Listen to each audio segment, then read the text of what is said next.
ఈరోజు mushroom curry చేసుకుందాం. ఇంటి కడాయి పెట్టుకుని ఆయిల్ పోసుకుని హీట్ అయ్యాక దీనిలో అల్లం వెల్లుల్లి పేస్ట్ వేసుకుని ఫ్రై చేసుకుందాం పచ్చివాసన పోయే వరకు.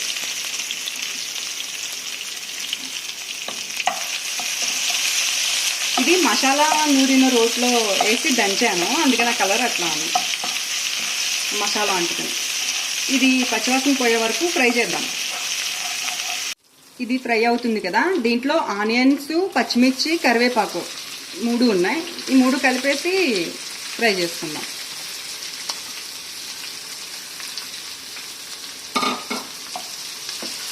దీనిలో సాల్ట్ వేసుకుందాం ఆనియన్స్ మగ్గడానికి.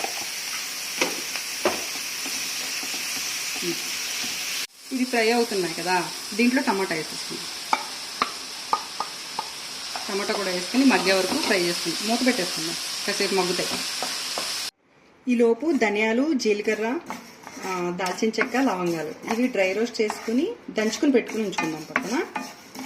ఫస్ట్ మష్రూమ్స్ని నార్మల్ వాటర్లో ఈ డస్ట్ అంతా పోయేలాగా కడుక్కున్నాక తర్వాత హాట్ వాటర్లో సాల్ట్ వేసేసి దాంట్లో మష్రూమ్స్ వేసుకోవాలి. వేసుకుంటే ఏదన్నా కొంచెం డస్ట్ ఇసుకలాగా ఏమన్నా ఉంటే పోతాయి అన్నమాట. ఇట్లా కాసేపు ఉంచుదాము, చూద్దాము ఎంతవరకు వచ్చిందో.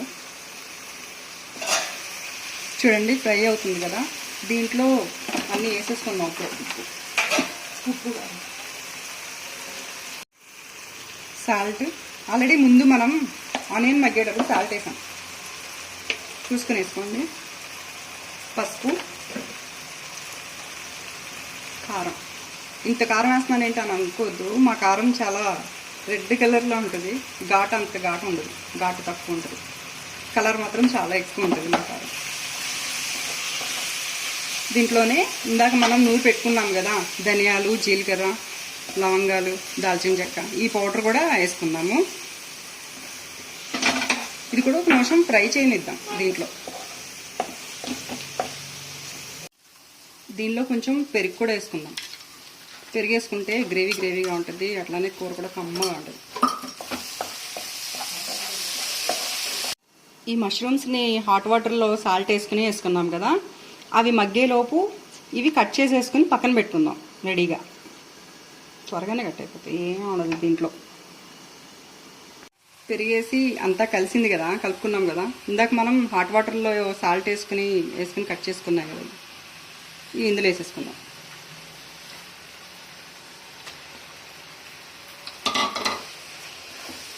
వేసుకుని కాసేపు దీన్ని ఇట్లానే మగ్గనిద్దాం, మూత పెట్టేసి. ఓకేనా, ఎంతవరకు వచ్చిందో చూద్దాం. వాటర్ అవసరం లేదు, కానీ కొంచెం, ఎంతో కాదు చాలా కొంచెం వాటర్ పోస్తే మసాలాలన్నీ కూడా ఈక్వల్గా ఫ్రై అవుతాయి. ఇది ఇప్పుడే పుదీనా కూడా వేద్దాం. పుదీనా మీకు స్మెల్ ఇష్టం అయితే వేసుకోండి, లేకపోతే పుదీనా అవసరం అయితే ఏం లేదు. ఈరోజు మా ఇంట్లో పుదీనా ఉంది. నిన్న కొత్తిమీర ఎక్కువ ఉంది, ఈరోజు పుదీనా ఉంది. మేము వేసుకుంటున్నాం. మీకు ఆ స్మెల్ పడుతుంది, నచ్చుద్ది అంటే వేసుకోండి, లేకపోతే లేదు. దీన్ని కాసేపు ఇలానే వదిలేద్దాం, మూత పెట్టేద్దాం. చూద్దామా ఎంతవరకు వచ్చిందో. చూడండి ఎట్లా ఉందో, అయిపోయింది. ఇప్పుడు సాల్ట్ చూసుకుందాం మనం, సరిపోయిందండి.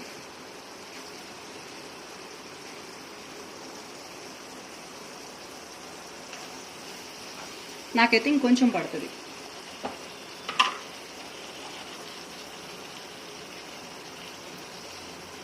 చాలు.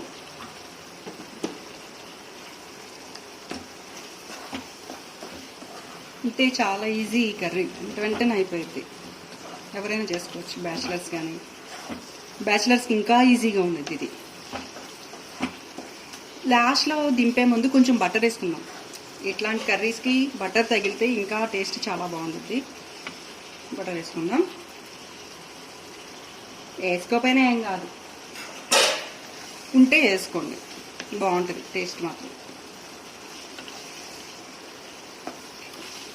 వేసుకొని ఇట్లా కలిపేసుకోండి.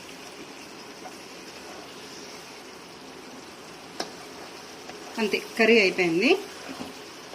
నచ్చితే మీరు కూడా చేసుకోండి, ఓకేనా? మేమైతే సర్వింగ్ బౌల్లో సర్వ్ చేసేసుకున్నాం. బాగుంది కదా చూడడానికి, తినడానికి కూడా చాలా బాగుంటుంది టేస్ట్. మీరు కూడా తప్పకుండా ట్రై చేయండి. ట్రై చేసి వీలైతే ఎలా ఉందో కామెంట్ పెట్టండి, ఓకేనా?